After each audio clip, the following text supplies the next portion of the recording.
이번 시간은 명태의 상징적 의미에 대해 살펴보겠습니다. 명태는 대구와 함께 국가가 군인들에게 베푸는 음식, 호개하는 물고기 중 하나였습니다. 19세기 초 만기호람 제형편에서 장교에게는 대구 한 마리, 군병이면 한 명당 명태 한 마리씩을 더 지급한다고 규정하고 있습니다. 영조시대인 18세기 이전부터 술, 고기와 함께 장교에게는 대구를, 군졸에게는 명태를 주었던 것으로 보입니다. 이전부터 있었던 규정입니다. 또 명태는 19세기 이후 조선시대 왕실에서 소비하는 해산물 중 하나가 됩니다. 조선 왕실은 다양한 해산물을 공납물로 받아서 소비하고 있었습니다. 왕실에서 소비하던 해산물은 각도 관찰사나 군영에서 진상하거나 중앙의 아문이 사제감을 통해 공상한 것이었습니다. 사제감에서 공상하는 해산물 중 대표적인 것이 대구, 조기, 청어입니다. 왕과 왕비에게는 매일 조기와 대구를 올렸고 세자, 세자빈, 아기씨, 왕의 유모인, 봉보부인에게는 매일 조기를 올리고 3일마다 대구를 올렸습니다. 그리고 그들을 보좌하는 상궁, 시녀, 유모 등에는 매일 조기, 청어, 준치를 섞어 주었습니다. 따라서 선물을 받는 사람의 위계서열을 보면 대구가 다른 물고기에 비해 고급 생선이라는 점을 쉽게 알 수 있습니다. 사제감은 각 왕실뿐 아니라 궁중에도 해산물을 공급하였습니다. 그런데 19세기 중반부터 사제감에서 각 공인들로부터 받아 공상하던 물종 중에서 임금이 선물할 때 사용하거나 군인들에게 베풀 때 사용하는 물고기에도 대구가 북어로 바뀌게 되는 현상이 보입니다. 또 궁녀들에게 급여 명목으로 지급하는 물종도 1대 5의 비율로 대구에서 북어로 바뀌게 됩니다. 명태가 점차 대구의 자리를 밀어낸 것입니다. 19세기 말이 되면 민간에서 명태는 흔한 선물 가운데 하나였던 것 같습니다. 1891년부터 1911년까지 작성된 공인 직유식의 일기인 하제일기를 보면 직유식은 20년간 약 350번의 선물을 주고받았습니다. 선물은 주로 연말연시, 혼례와 상례 때 이루어졌습니다. 선물로는 돈, 문방사오인 붓, 묵, 연적, 해산물인 김, 도미, 해삼, 쏘가리, 미역, 조개, 문어, 조기와 그리고 육고기, 꿀, 대추, 참외, 앵두, 그리고 곡물인 메밀쌀, 떡, 면, 술 등의 음식물, 담배와 담뱃대, 은장도, 우산, 활, 초나, 등잔, 활, 도자기, 옷감, 달력, 종이 등 매우 다양했습니다. 이 중 북어는 연말연시 세찬으로 많이 사용되었고 회갑, 혼례, 상례 등에도 선물로 사용되었습니다. 세찬이나 관원상제에 북어를 선물한 것은 북어가 의례품으로 빈번히 사용되는 물품이었기 때문입니다. 명태가 관원상제에 빠지지 않았다는 점은 앞서 인용했던 19세기 초반 이규경의 오지연문 장전상고에서 확인할 수 있습니다. 이에 따르면 명태는 한 번 어획하면 배를 가득 채우고 산처럼 쌓였으며 한 마리에 겨우 수문으로 사방에 고루 퍼져 일용상찬이 되었다.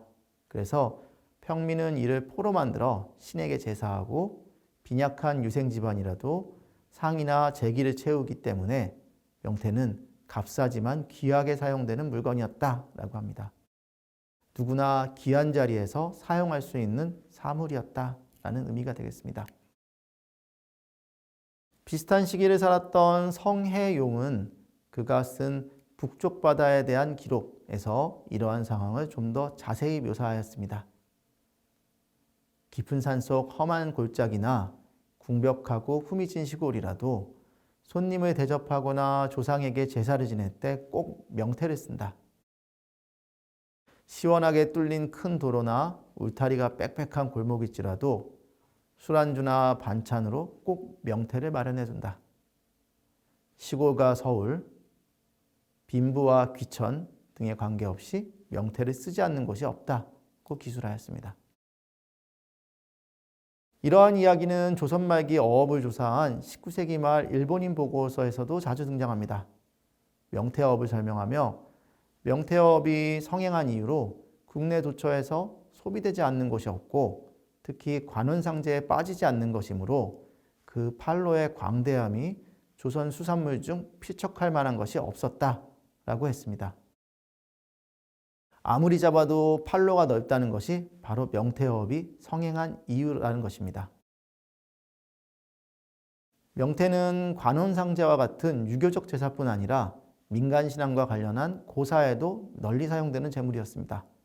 명태, 특히 북어는 유교식 제사에 사용되는 다른 물고기들과는 다른 특별한 의미를 가지고 있었습니다. 명태는 민간신앙에서는 신과 인간을 잇는 신성한 물건이면서 인간의 대용물이기도 합니다. 구세 상차림에 제물로 올라가고 무당들이 명태를 들고 구슬하기도 해 북어가 제물이자 인간과 신령을 연결하는 무당의 도구, 즉 무구로서 역할을 수행한다고 하기도 합니다. 특히 인간을 대신해 나쁜 일을 겪게 하는 대용물이 되기도 합니다. 그래서 새로 마련한 집터에 기가 세다고 하면 나쁜 기운이 집주인에게 오지 못하게 하도록 미리 마당에 북어를 묻어둡니다. 또 묘자리를 잡은 후 미리 묘를 만들어 둘 때 북어를 묻어두기도 합니다. 인간이 겪어야 할 나쁜 일을 명태가 대신 겪게 하는 것이죠. 이를 가장 잘 보여주는 것이 재웅치기라는 관행입니다.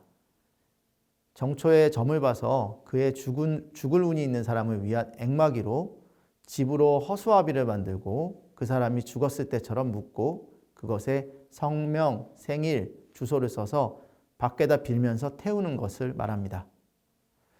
그러나 강원도 내륙지방에서는 특이하게도 허수아비 대신 북어에 오색천을 묶어 태우기도 한다고 합니다. 강원도 인제군에서도 비슷한 믿음이 있습니다.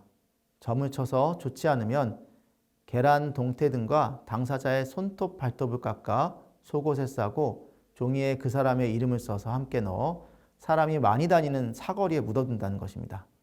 이것은 나쁜 액을 밟아 없앤다는 의미를 가지고 있습니다. 사거리에 묻어두면 지나다니는 사람들이 밟게 되는 것이죠. 결혼식 때 신부 집에서 함을 드릴 때도 부정한 것을 없애기 위해 떡시루나 붉은 천 위에 함을 올린 뒤에 북어로 함을 두드렸습니다.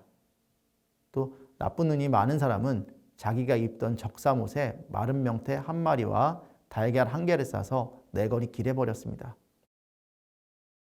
그의 신수를 보아 좋지 않으면 다음날 새벽에 마른 명태에 자기 이름과 생년월일을 쓴 종이를 지푸로 묶어 내거리에 묶거나 버리는 일도 있었습니다.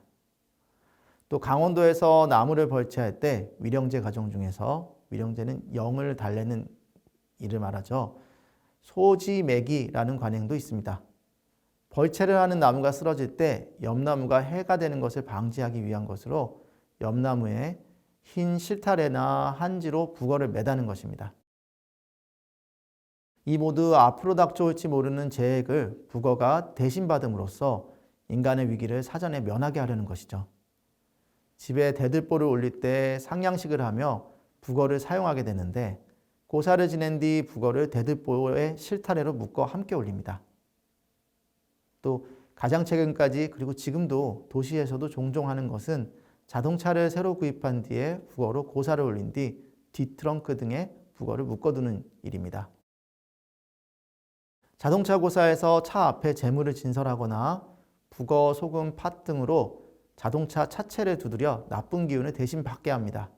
그리고 고사가 끝나면 북어를 명주실이나 무명실타래로 감아 차 안에 매달거나 넣어둡니다. 또 한국에서 신장 개업한 가게에도 북어와 실타래를 매달아둔 것을 흔히 볼 수 있습니다. 모두 인간의 대신에 명태가 액을 받아 나쁜 기운을 받아 인간이 받을 액을 막는다는 목적이 있습니다. 또 북어는 건조된 상태로 오래 보존되기 때문에 영원히 변치 않는 안녕을 바란다는 의식도 반영된 것이라고 볼 수 있습니다. 건조한 후에도 명태가 머리와 눈을 온전하게 가지고 있기 때문에 항상 두 눈을 뜨고 있어 빛을 무서워하는 귀신을 쫓아내기를 바라는 마음도 담겨 있다는 이야기도 있습니다. 사실 고사를 지낼 때 많은 재물이 필요하지 않습니다. 아주 간소한 고사에서는 북어 한 마리로 모든 재물을 가름하기도 합니다. 명태를 말린 북어가 모든 재물을 대신할 정도의 상징적 의미를 가지고 있는 것입니다. 그런데 명태의 이러한 힘은 단지 상징적 차원에 머물러 있었던 것은 아닙니다. 명태가 경제적 가치를 지니게 되면서 많은 사람들이 명태를 찾아 나서게 됩니다. 자, 이제 명태를 잡으러 위험을 무릅쓰고 한반도 북해의 추운 바다를 오가며 어업을 했던 어민들을 만나볼 차례입니다.